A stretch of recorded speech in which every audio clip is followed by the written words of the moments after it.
Welcome to the Bringing the Human Back to Human Resources podcast, the podcast all about the delicate balance between people and business, and quite literally reconnecting the two. My name is Traci Rubin, and I've spent nearly my entire professional career in HR. Join me as I share stories, opinions, and words of advice with you each week. Hi everyone, welcome back to the podcast. Thank you for being here for another week. Don't forget to rate, review, and subscribe. And if you haven't yet, follow me on Instagram at hrtraci so we can stay connected beyond the podcast.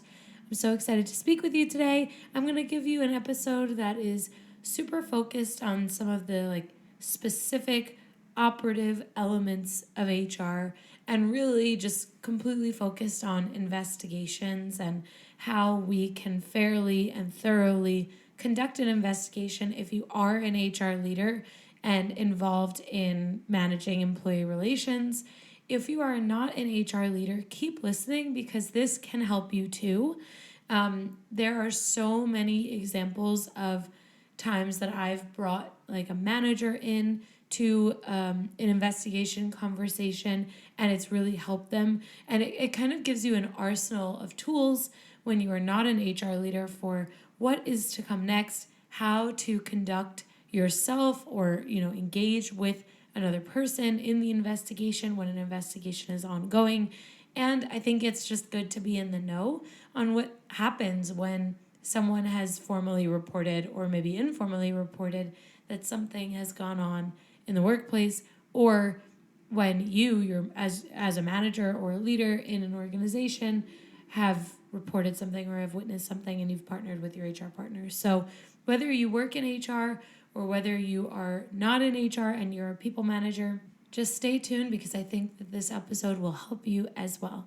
Before getting into this week's episode, I want to remind you that there are a ton of resources in the show notes. So if you're listening on Spotify, you have to click in to see the details of the episode. Everywhere else, like Apple Podcasts and Amazon, Google, Anchor, anywhere you're listening, all of those other places kind of show you the details already. So I want to remind you of this because I have a ton of links that I usually share there. And I think it could be helpful, especially when I am sharing specific resources on an episode, but also different sources of information. So anytime I've said I'm going to provide you a link, it's always in the show notes in the episode details. I also want to mention that I did receive a few questions from different people through DMs, and actually someone just personally asked me this because I know them in real life. And I wanted to get to these questions first before getting into the quote-unquote meat and potatoes of the episode. So the first question that I got was, how do you make an adjustment into a new workplace? Because they asked me this because I'm doing it now. I've been with my new company for about 3 weeks at this point by the time this episode is out. And so they asked me how do you adjust? Because I'm about to make that adjustment and I'm scared. I don't know what to do. How do I walk in? What if I don't like it? And my answer was pretty much just recognize that it's an adjustment because it's an adjustment for me too, just because I'm who I am, or I'm in HR, or I have a podcast and I can speak about these things, or I speak openly about things, doesn't mean that I don't also go through an adjustment period. I mean, I definitely am. I definitely do. Workplaces are different. Cultures are different. People are different. And what I said to this person was basically give it a chance. Don't jump to conclusions too quickly. And also the key to making the adjustment, I think, and I think I said this last week, is to really go into a new place willing to absorb information, observe, and ask questions. Your first few weeks, your first month is really an opportunity for you to just take it all in versus to make changes and updates unless you have been specifically brought on to make immediate changes, which I certainly have in the past. I've needed to kind of come in right away, hit the ground running, and make actual changes and implement strategies that didn't previously exist. So not only getting the buy-in is so important, and again, walking in, observing, not necessarily making changes so fast, but also being yourself, letting yourself be who you are, and not being afraid to kind of, share a personal story or let someone get to know you, and to have those, more impactful conversations, even if it means you're working later or starting earlier, or, whatever that looks like. I think that those types of moments where you can really get to know people and where they can really get to know you is going to make all the difference. I know for me, being so focused on establishing really strong relationships anywhere I go, that is always a really important part of my strategy, and has been in my current role as well. And I think, what else did I say to this person? I think I also had mentioned that, it's okay if you don't like it, and nothing is permanent. Things can be as temporary as you want them to be, even though, the great resignation is among us, and we don't want it. We don't want the turnover, right? Especially not immediately. But at the end of the day, if you really don't like it, there's probably something else out there. Just be mindful that you could, I don't want to say necessarily burn a bridge, but you could strain the relationship in the future if you don't give this, opportunity that you might be afraid of or might not like immediately a strong chance. So my advice to this person was to really just take a deep breath, take a seat back, or back seat, if you will, and just like observe and see what's going on. Get to know people authentically. Let them get to know you authentically, and then, ultimately review your experience, but not. I would say wait like 3 to 6 months, because if you really don't like it by then, you're probably not going to enjoy much of it beyond that. But also don't forget, just generally, I don't know that I even said this to this person, don't forget that we all create what our experience is like. We all are responsible for the culture of an organization or an experience or a place, and we create our own experiences. So if you look at things optimistically and positively, and you give things a fair chance, and you contribute positively to the overall picture, your likelihood of having a better experience is greater than you having a poor experience. So that was my first piece of advice. The second question that I got was specifically around how to know when a shift in a career is going to take you a step back or take you a step forward. So this person is in HR and asked me about this opportunity that she potentially has to go into an HR adjacent, if you will, an HR adjacent role that really, on paper, to me, seems like it sits with like the legal team, or potentially like, dotted line to HR, because it's so focused on, employment law, compliance, and things like that. And so she asked me, like, how do I know that this is not going to take me outside of HR? Because I don't want to leave HR. I want this to be a level up for me. And I asked to see the job description. I talked it through with her. And actually, my advice to her was like, frame the role. If you get the job, frame the role the way that you want it to appear to be. So if it's a role that feels like a little bit niche, then make it as though like the role you're doing is a bit more broad stroke with a hyper focus on whatever that niche is. And I say that because in our experiences, we're creating our resumes every time we go to work, right? Like we're establishing and we're building and we're expanding on the work experience and the life experience that we have behind us.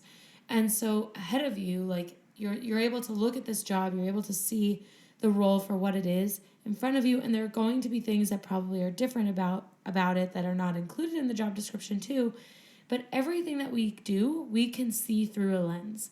I can see this podcast, for example, through the lens of entrepreneurship. I could also see it through the lens of HR. So depending on who I'm speaking to, I could frame this podcast in that way. It doesn't make it untrue. It doesn't make it a lie. This is a branch of entrepreneurship, and this is a branch of HR.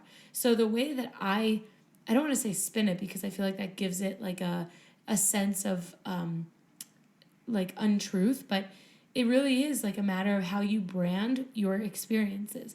Everything on your resume is your brand. No one is telling you that you have to put your current job title exactly as it is if it's specific to your organization.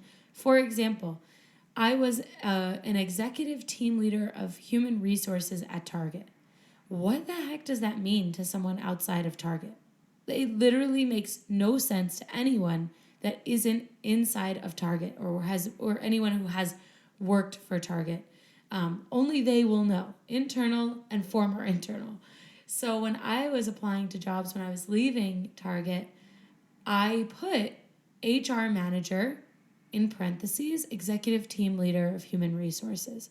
And I did that because my resume is my brand, but my brand also has to be understood by the person that is reading it, right? So you can further explain your experiences in the way that you know is going to be best received or most easily received by your audience.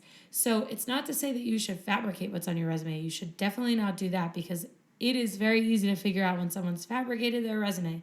But you can apply almost like a marketing scheme or marketing approach. Scheme sounds terrible. That's not what I'm trying to say. A marketing approach to your personal brand, to your resume. And that's what I said to this person, that you can market this role as being very senior because it is this very senior role. And eventually you could probably leave for a very high level compliance related role or legal related role that you will be highly qualified for. But it's all about how you view the role, how you execute in your role, and how you then market your experience. So I think that this helped her. Maybe stay tuned. We'll see if she goes with it, but or if she gets offered the role. But again, my main point in this is that I don't think that that's a step back. I don't think anything is necessarily a step back. It's all about the experience that you're looking to have. You all know, if you listen to my first few episodes, I took a pay cut to go to my last company that I was at, and I did that because I knew that eventually it was going to pay off, and it did. I promise you, I assure you it did. I did not have that pay cut for long. So those are the two questions that I wanted to share. I'm now going to jump into the meat and potatoes of this episode, which is about leading an investigation. And the first step, whether you are a manager or an HR partner, is to assess, okay, what am I investigating? And do I need to take a partner? So if you're not in HR, you must take a partner with your HR partner or whoever is responsible for looking into, concerns of any kind. So if you're in a small organization and there's no HR, you're probably going to be leading this, but you still should take a partner and say, hey, just so you know, this is what's happening. This is the report that I received, the complaint that I received, or this is what I observed. And then you're going to take a partner, and if you're the HR person, you're going to lead an investigation. And in some cases, if you're not an HR person, you also will lead an investigation. So for all intents and purposes, let's say you are the one leading the investigation. You have to first assess, okay, what am I looking for and what am I trying to uncover? You're always going to try and uncover the root cause, but you're also trying to uncover whether the thing that's been reported or observed actually happened or not. And so when you first kind of approach this, that, okay, I need to launch an investigation, you then also need to figure out, who do I need to speak to? So let's say you've partnered, it's clear you're good to go with the investigation, you're going to start. The first step is to actually speak with the person that's either reported the concern, the person that's observed the concern or the issue, and then you need to take very strong notes to understand what happened. And questions that you want to lean into when you're asking a complainant or a reporting party about things is to remain neutral, not provide any diagnosis of like what's happened, or you don't necessarily want to give any inclination that you've made a decision on the investigation. So let's say there's a harassment investigation and there's a reporting party saying that another employee intimidated them or retaliated against them. Your response can be, okay, well, thank you so much for letting me know. We take employee concerns really seriously. I need to partner and investigate this situation. Versus you don't want to say, oh my gosh, I can't believe that happened. I'm so sorry, because that is not a neutral response, right? You certainly can provide some empathetic approaches like, I have to look into this, and I'm really sorry if this happened to you. Hence, you heard the if there, right? I'm really sorry if this happened to you. I want to look into this. We take employee concerns really seriously. And you can even express, like, hey, this is not what we stand for. We want to make sure that every employee has a wonderful experience, right? So those neutral and objective phrases and comments are more than welcomed. Anything that leads another person to believe that you've made up your mind or that there's been something conclusive or inconclusive is not the approach. You cannot proceed with that type of discussion because it just makes the investigation that much more complex. And investigations don't need any more complexity than they already have. So, you've spoken with the reporting party, you've gotten their side of the story. They will probably share certain pieces of information about other people, witnesses, who the alleged aggressor is. All of your notes should include alleged because nothing has been proven, right? So it's really important that when you are, investigating something at anything or about anything, I should say, that you are remembering that nothing has been proven yet until it's been proven. So the reporting party alleges that so-and-so did X, Y, and Z, and so-and-so saw. So now you have two people potentially that you can speak to. What you always want to remind every single person that you speak with in an investigation is that it's confidential and anonymous, and that you do the best that you can to ensure that there is no understanding of who has reported the concern, and that ultimately you give as few details as possible. And the only individuals to be aware of or to be in the loop of the investigation are on a need-to-know basis, and that if anything else comes up, they should let you know. But that confidentiality piece is really important because they should not be going around and talking with others about, what was shared or what was discussed because it complicates the investigation. So again, now you have some more names of people that you can potentially uncover some more information with. My best advice is to speak with the alleged aggressor next because this investigation is into them, right? So you don't want to be the person that is not informing the person being investigated. You have to let the person who's being investigated know that there is an investigation going on into them. And in many cases, you will probably have to remove them from wherever it is that they work in order to provide them a fair investigation. So whether that's a paid suspension, which is really like a leave of absence, but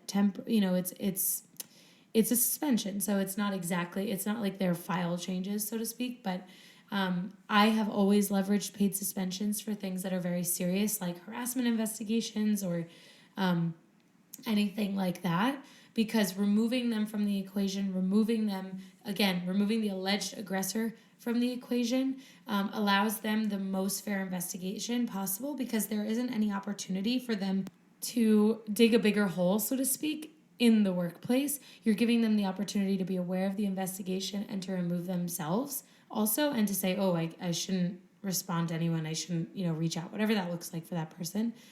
Most people don't usually take that very well, but at the end of the day, you are doing what's best for the investigation, and it's your obligation to ensure that it's fair, consistent, and thorough. So removing the alleged aggressor, and again, when you do that with someone, with the alleged aggressor, making it very clear that you have not made any conclusive discoveries in the investigation, and that this is no formal explanation of proof that you have, but this is rather just ensuring that there is a thorough and fair investigation done, and that this is confidential. So when you speak with the alleged aggressor, you do want to make it clear on some of the details as much as you can. And you have to make it clear that retaliation is prohibited, basically. So all of those things create an opportunity to really dig in, and you'll need to ask them, has this ever happened? Have you ever done this? Can you recall a time when? Those types of open-ended questions can often give you a lot more information than we probably realize. The other thing is that if someone becomes very defensive or agitated in this type of conversation, which is reasonable, you have every right and opportunity to say, I need you to basically pull yourself together. Like, I need you to collect yourself and take a deep breath, because this is not appropriate. And those types of moments where you break and you acknowledge someone's behavior allows you to remain in control of the investigation and in control of the conversation. If you allow someone to ramble and overreact potentially or become irate, you have lost control of the investigation. Certainly, there are moments where you need to let them go off, but reeling it in is really important, and being fully in control of that conversation and the one that's guiding where the conversation goes is your responsibility as the investigator. When you're doing an investigation with the alleged aggressor, you want to be as clear as possible, but you also don't want to give too much information into the reporting party. People often say, well, who reported this? I want to know who said this. Where is this coming from? That doesn't matter. It actually is completely irrelevant. What matters is that we're looking into their behavior, right? So that's where you can course correct and say, actually, who reported the situation is irrelevant. What is relevant is understanding your involvement in this report, in this claim, in this action.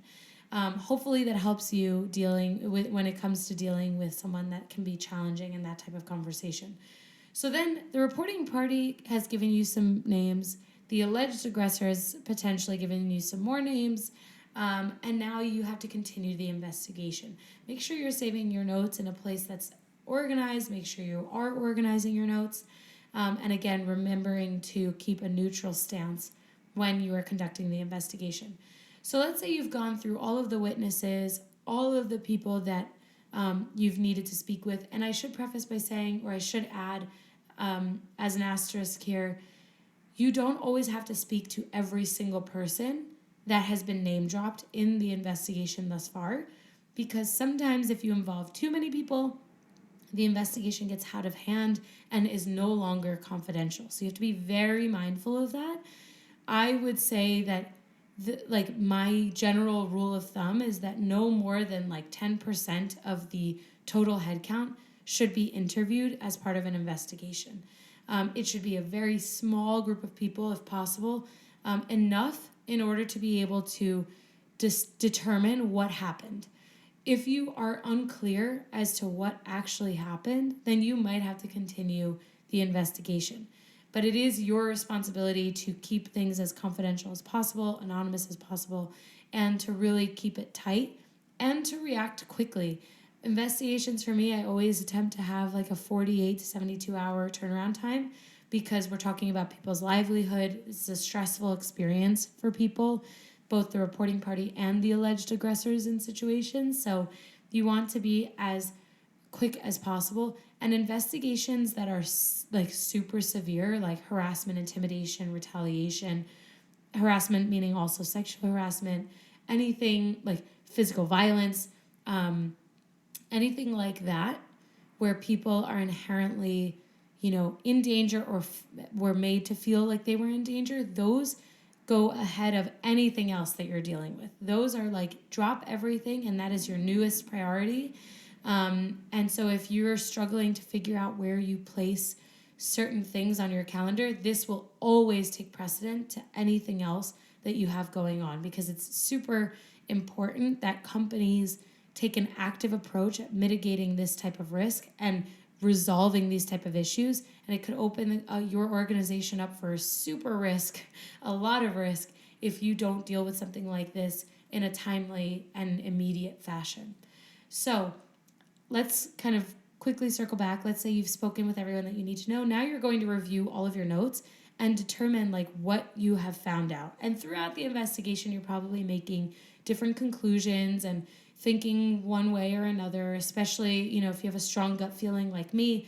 I usually can see where something is headed fairly quickly, and that's something that you develop over time in your HR career for sure. You kind of can sense what, when someone's telling you the truth, what's really going on, and so on and so forth. So let's say now you're ready to make a conclusive decision.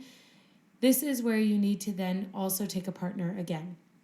So if you have a legal team, if you have another HR partner, you want to, in summary, run these things by them and say, okay, this is my recommendation. So before you go to your partner, determine what you want to take as a next step. And I say this because you are in your role because you're a competent and trusted partner, right?